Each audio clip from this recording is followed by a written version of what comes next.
Hello everybody! Today's video I shot a little bit differently. I didn't have time to set up everything in my kitchen, so I am in my little craft closet. It's not really a room, it's more like a closet, but it works. You've seen in the photo before this, the box that I was transforming. It was my son's piggy bank for a while and he had it all decorated, and I removed that. And I know it sounds horrible that I removed his artwork, but I have tons of his projects in boxes in the basement, and you can only keep so much. So you'll see that the first step I'm doing is painting the box in DIY paint in Apothecary. It's almost like a minty green, but it's got like a little bit more blue in it. I just really love the color.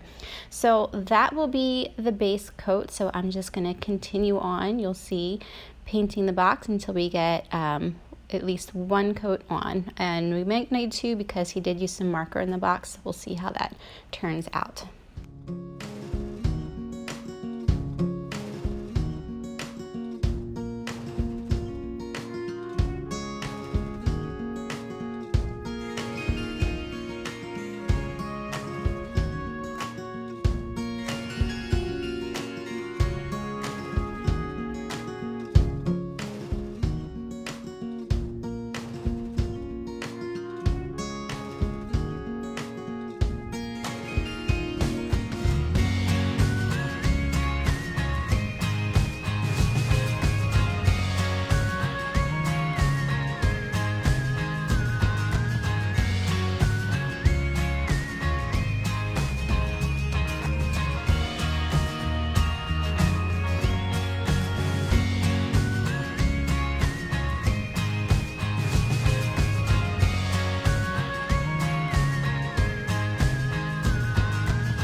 Step number 2, this is the napkin that I will be using.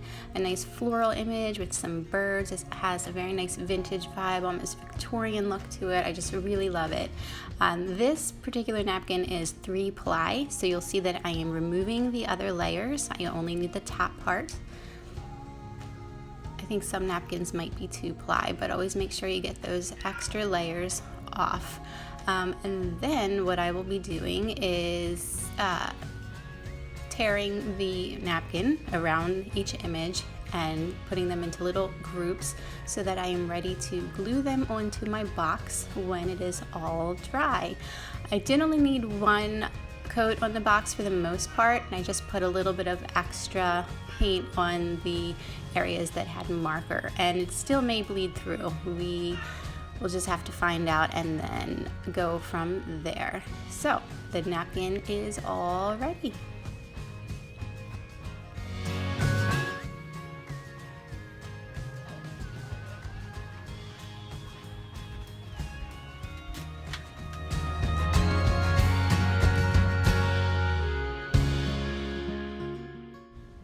Moving on to step number 3, I am using my decoupage medium. This one happens to be Fusion Mineral. You can also find decoupage at your local craft store. There's a few different brands out there. So I'm just putting on a nice smooth coat. You want not too thick or you'll have bubbles, but enough that it's going to adhere to the box and your paper and pretty much saturate your paper. So I'm just going to keep on going for a little bit just to get a good base there. And then I'm taking my napkin and I'll place that and just smooth it out with my fingers. Now this piece I was going for a nice layered kind of rough surface. I thought it would just add to the character of it, so I wasn't too concerned with bubbles. If you have a piece that you want extra super smooth, you can get like a roller or a credit card and smooth it out. If you are using a napkin though, you'll have to be careful not to tear the paper because it is very delicate, but with thicker paper that works just fine. So just smoothing it with my fingers again, and then just finding another piece, placing it, and then I'll just keep adding the decoupage medium as I go because you want to make sure it doesn't dry and then the paper doesn't stick to it. So I think that's a little, yep, there's a little birdie going on. And I might add some, if I feel that the paper isn't sticking, I can just add a little bit over the top. And just smooth it out. And just keep going until you like how your piece looks.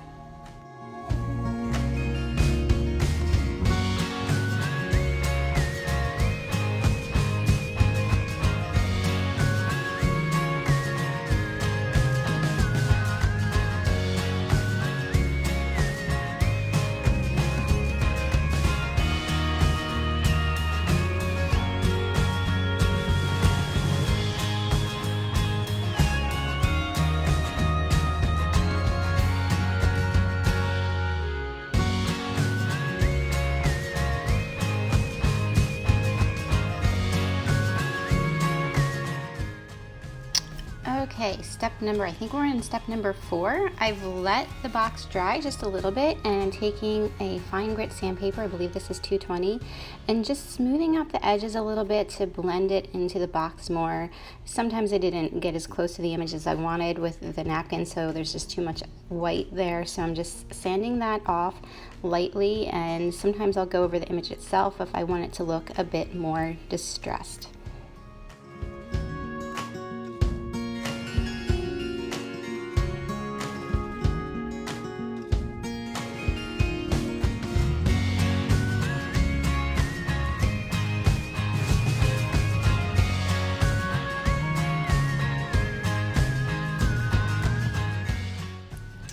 Next step, actually the previous step I didn't show, and I do want to mention that I just put a top coat of the decoupage medium over the entire box to make sure everything was sealed well. Now what I'm doing is adding texture, because if you'll remember, I said that I wanted this box to be very kind of rough looking and textured and vintage, like it's been around for a while. So basically I'm just sponging on paint wherever I see fit. Definitely where there's open space of paint, I'm putting a lot of texture there. And then I'm even kind of going over some of the images because I wanted this to look very layered and almost like you can't tell if the paint was added over the image or if the image was added over the paint. So I'm just going all over the box and really just sponging on, dabbing, dabbing, dabbing, taking a look at it. If I feel that it adds more, I add more.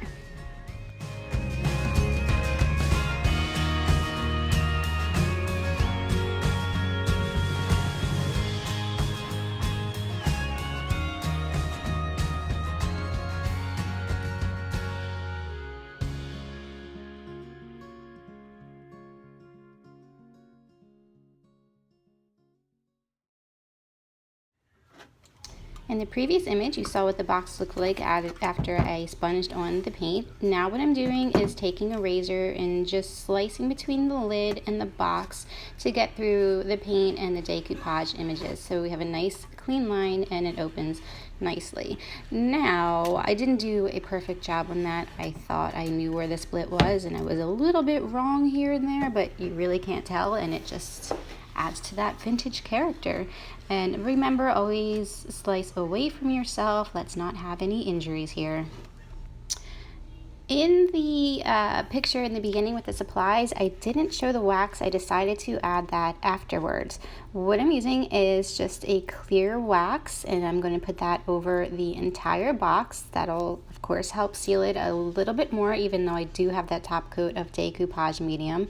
You'll see my little helper there, who's today dressed as a witch. It's not Halloween, but when you're 5, you do what you want, right? So I'm off screen trying to open the can of wax, and now I'm just kind of warming up my wax brush. The bristles get kind of stiff, so you just work it until they're pliable and get some wax onto your paintbrush. You don't really need a lot of wax, especially because this is a small piece, and just smooth it on over.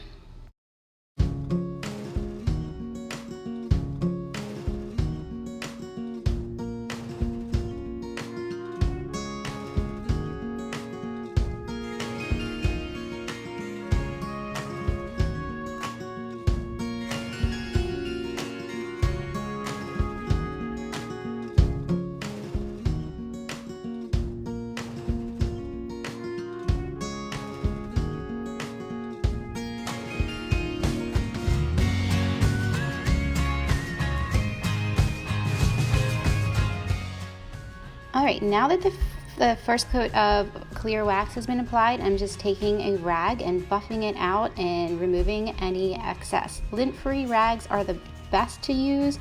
I don't know that this one is, but if any lint gets on there, we'll just add to the texture of the piece.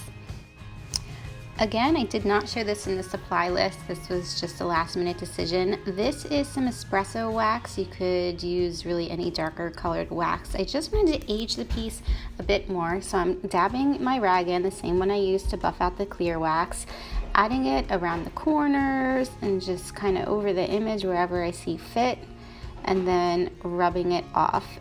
You always want to use clear wax before you use a darker wax like this, especially on a lighter piece.